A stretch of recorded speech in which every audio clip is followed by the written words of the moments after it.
Bonsoir téléspectateurs yu Sen TV ñu ngi leen di nuyu daleen ak jàmm ci édition spéciale bi nga xam ne dox nañu ko depuis ce matin 6 heures du matin la ñu ànd ak yéen ci li nga xam ne moo ñeel élection locale yoo xam ne gis ngeen démarrage vote bi ñëw nañu ci li nga xam ne yenn rëq-rëq yu ñemeeku yegg si nañu nag ci càppaandaw gi maanaam fi nga xamante ne tey moom mooy waxtu dépouillement am na ci ay résultats yoo xam ne jot na tàmbalee génn équipe yi fi jaar ñu ngi leen di jaajëfal Yacine Seck dégg ngeen ko li nga xam ne jot na ko génnee ne ay résultats yu ñu ko sunu ay reporters jot commentateur yi également commenté nañu ko dañuy wëy ci soirée électorale boo xamante ne ñi nga xam ne ñooy les grandes coalitions daañu dab sur le plateau la coalition Benno Bokk Yaakaar la coalition Yewwi Askan Wi ñuy xaarandi ginnaaw bi nga xam ne ñoom it wax nañu li nga xam ne mooy suñu mbébét pour ñu am leen sur le plateau la coalition Wallu Sénégal la grande coalition Gëm Sa Bopp également sur le plateau ñenn ñi nag moom xëy na dinañu dab ci biir débat bi mais ñu ngi fi dañuy wëy ci débat bi Serigne Saliou mi ngi fi woon ci suba mi ngi waat tey ji ci ngoon si jëm ci soirée électorale bi ñu ngi desandi également ak El Hadji Mansour les premiers résultats yoo xamante ne jot nañu ko Serigne Saliou résultats yoo xamante ne mi ngi tàmbalee génn mais mënul nekk peut-être échantillon pour ñu xam mbir yi fan la tëre mais résultat ci ay benn bureau de vote dans certaines localités. En tout cas yi ñu jot am ci résultat buñ ko xayma dafa am benn lecture bu mu joxe. Que déjà donc la concurrence rude c'est entre Benno et Yewwi Askan Wi il y a aussi l'émergence de Gëm Sa Bopp ci yenn gox yi mais surtout la nouveauté c'est l'effondrement de Wallu incarné par le PDS parce que ce qui est incompréhensible comment un parti qui lors des dernières locales moom moo ëppoon ay municipalités ci opposition bi et que se retrouve dans plusieurs centres avec des scores extrêmement faible. J'ai même entendu à Thiès des bureaux où Wallu a eu 0. Même si on n'a pas peut-être. waaw moom la mais xam nga aussi waaw c'est vrai mais oui. Aussi gis nga yenn tendance yi aussi bu am na loo xam bu ko commencé doxee nee nii rek c'est-à-dire ce n'est qu'une continue c'est-à-dire dafa am benn continuité logique boo xam ne moom lay am. Pour l'instant je ne présage de rien mais compte tenu vraiment des résultats que nous avons déjà gis nañ une bipolarité entre le Benno et le Yewwi Askan Wi. Et déjà il y a des tendances qui viennent parce que dafa am ay localités yoo xam ne moom la nit ñi di gën a xaar. Là où le leader du PASTEF a voté et aussi le fief de Khalifa Sall parce que Khalifa Sall n'oublions pas que c'est Grand Yoff qui est son fief et que Grand Yoff aussi est âprement disputé. Khalifa Sall même s'il n'est pas candidat aussi il a son candidat là-bas donc on a donc. mën nañu jàpp ne commencé sentir à Grand Yoff. Oui mais à Grand Yoff. Les résultats qui sortent de là-bas. Déjà c'est le poulain de Khalifa Sall quand même qui sort majoritaire pour le majoritaire. Waaw. Chez Cheikh Bakhoum et souvent l'écart est grand. L'écart est grand. Et encore beneen surprise bi man c'est Adama Faye aussi parce que j'ai entendu des bureaux dans lesquels Adama Faye vraiment a eu des 10 là où peut-être Yewwi a plus d'une centaine. Loolu aussi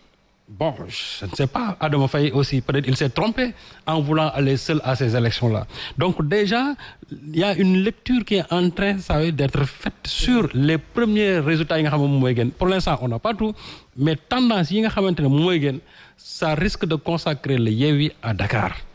comme étant la première force politique à Dakar jotaguñu résultat yëpp mais li ñu jot a jot daal loolu lañ jot pour l'instant et aussi à Thiès quand j'entends par exemple dans le fief de Idriss Seck où nga xam ne Idriss Seck moom presque doon écraser en son temps tous ses concurrents mais j'ai entendu des bureaux de vote où Babacar Diop est premier Babacar Diop qui est le leader de Yewwi pour la ville de Thiès j'ai eu des bureaux yoo xam ne ni Babacar Diop devance la comment dirais-je Diatara loolu aussi dafa nekk benn jàngat boo xam ne ni il faut bu fekkee ne résultat yi noonu lay continuer ñu mën ci am boobu jàngat. Et on a l'impression aussi au sud moom tous les résultats qu'on a eu à donner surtout à Ziguinchor c'est vraiment Yewwi qui vient aussi en tête. C'est pour dire que il y a quand même une bipolarisation aujourd'hui de la scène politique entre les deux forces principales que constituent Benno Bokk Yaakaar et Yewwi Askan Wi. Yewwi Askan Wi deux grandes coalitions Mansour yoo xamante ne xëccoo bi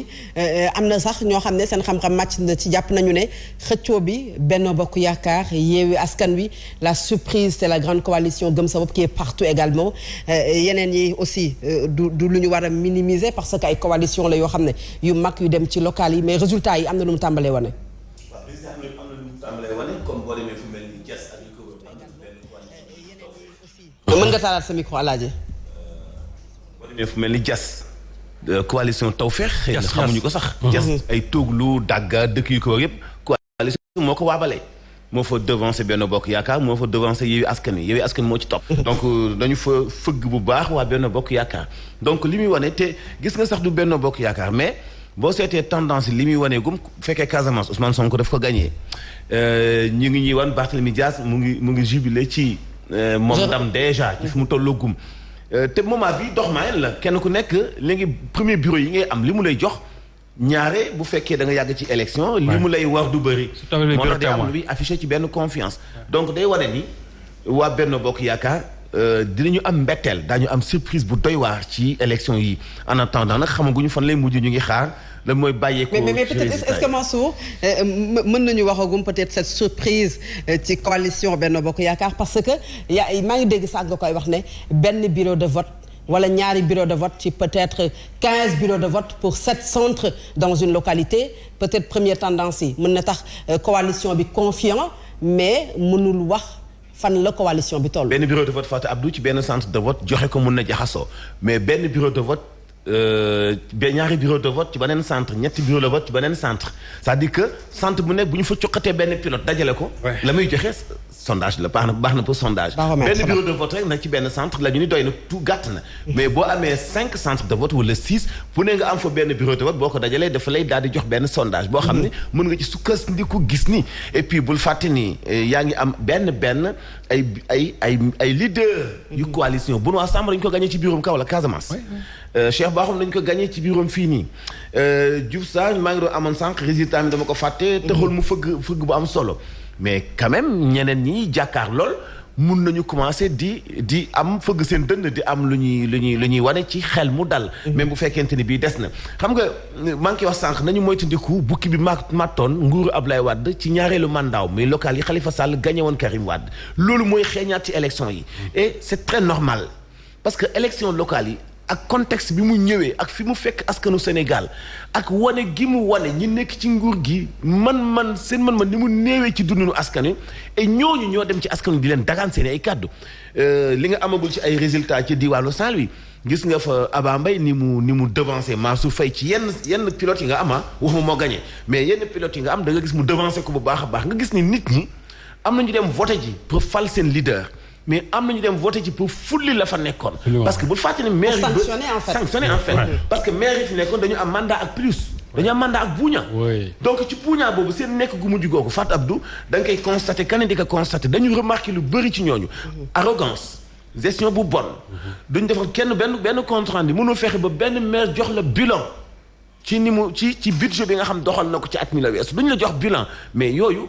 askan wi léegi askanu. xay teg lañ dañu yeewu dafa am yu ñuy soxla yoo xam ne aajutul chercher de 12h à 14h boo ko laajee maire mun na la ko transférer tout de suite ci sa téléphone mais yooyu bu fekkee mënut a nekk boole ci maire yi ëpp na ci boole benn jalousie bu doy waar boo xam ni sëñ Saliou Samb Guèye bu amee lu mu mën ci commune am ñu bëgg ko faa def daf koy daal di tuumaal politicien di xeex ak moom fekk na sëñ Saliou amal na askanoo njëriñ boo jëlee exemple comme ay ñoom góofay ci parcelle lan moo lay jox benn crédibilité bi fi ñu dëkk te mosuñu incarner benn parti politique parce que bokk nañoo askan seen i ay activité seen tiis seen bànneex yooyu la askan yu gëm léegi mais pas di leen wan oto bu tooy di làkk tubaab saa boo leen soxlaa da nga ñëw ci élection wan leen arrogance gu mat sëpp Sénégal la ñuy yeewu mais en tout cas li màttoon Ablaye Wade ci deuxième mandat am local yooyu bu leen màttee ci bii moom na leen wóor